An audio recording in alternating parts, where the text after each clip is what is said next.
Welcome to day 27 of our 31-day writing prompt series. If you're enjoying these, please subscribe to my YouTube channel, and there's a link in the comments section to get the full series in your inbox each day. For the open prompt, write a scene in which the environment mirrors the emotional stakes.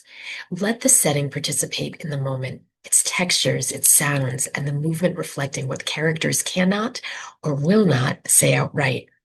This place should be felt as strongly as it can be seen. And for your directive prompt, write a conversation that unfolds as light, weather, or physical settings shift. For example, the sun is slipping behind clouds, wind is rising, heat is breaking, dusk is settling. Use these concrete sensory details to show this change rather than naming it.